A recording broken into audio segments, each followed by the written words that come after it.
Hi everyone.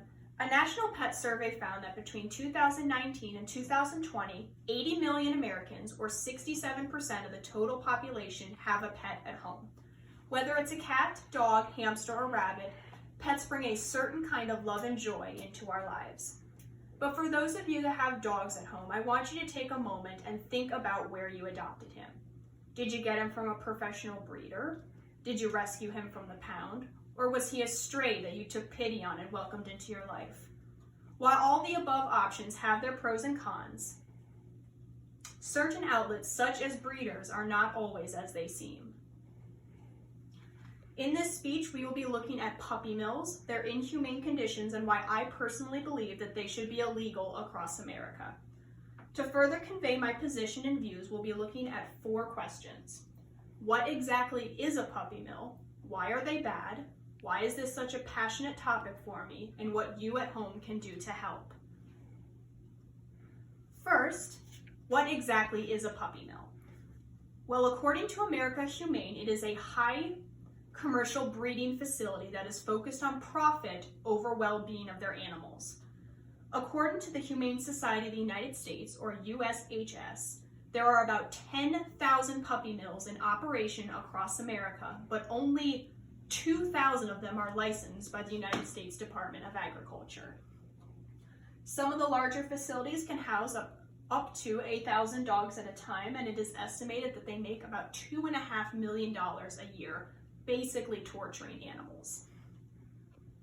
So this was a diagram that I found from ASPCA. It is a little out of date, but you can see as the different colors the licensing and regulation. So the dark red, that includes Ohio, Minnesota, and Texas, they have license and they have some form of standards of care.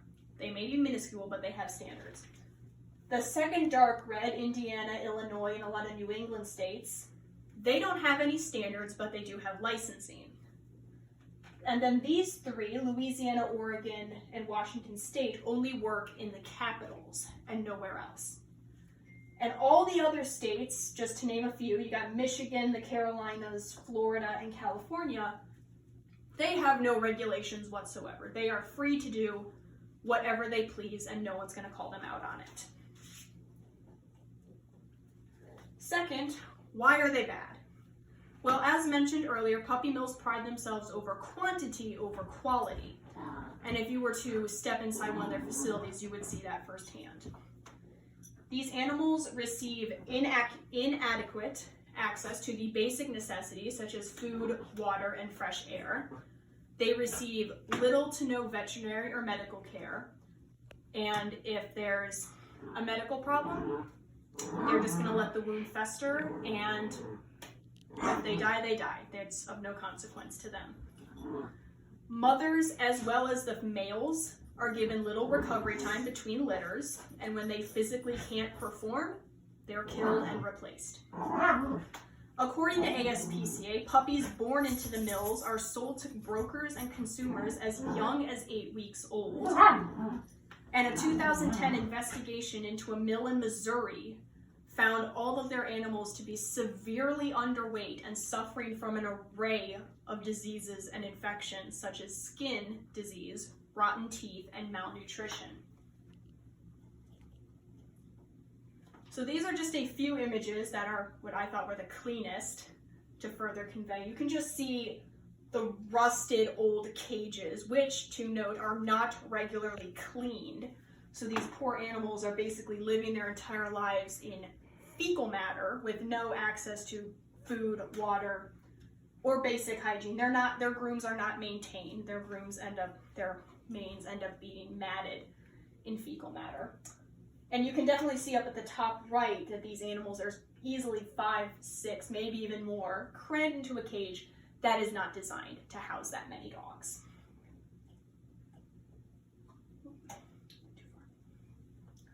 So some of you might be wondering, why did I pick this in the first place? Well, it all comes back to Maryland's Voice and Betty Davis. Maryland's Voice is a nonprofit that we gave money to when I was a senior in high school as part of a class called Learn, Lead, Serve. And Betty Davis is the current face of the company. She is a puppy that Christine, the founder, rescued from a puppy mill, but she still has some scars from her experience there. Her vocal cords were clipped, so she can't bark, she can't whine. And since she was subjected to forced breeding, she physically cannot breed anymore. But Christine has done a great job at rehabilitating Betty and being a loving and caring dog. It is also worth mentioning that these dogs are not socialized, so you really have to get them to trust humans, because when they first come out, they are very skittish.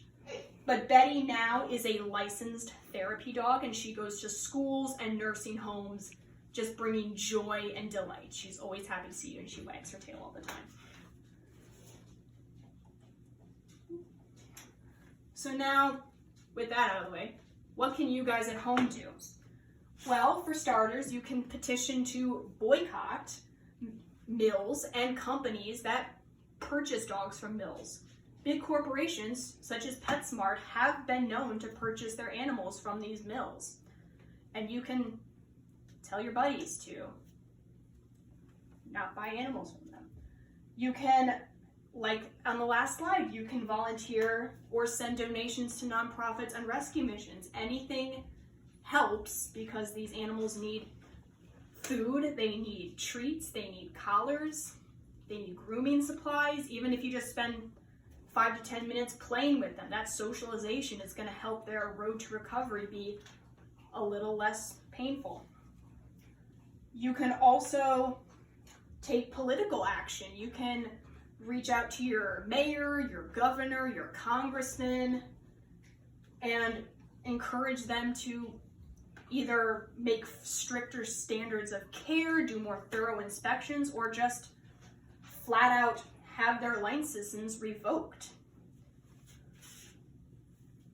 So after looking at what exactly a puppy mill is, exploring their inhumane conditions, and looking at what you guys at home can do, I hope I was able to shed some light on this subject and encourage you to take action to fight for a better life for these animals. And in closing, I'd like to leave you with this quote I found from an anonymous source. "Money can buy you a fine dog, but only love can make him wag his tail." Thank you.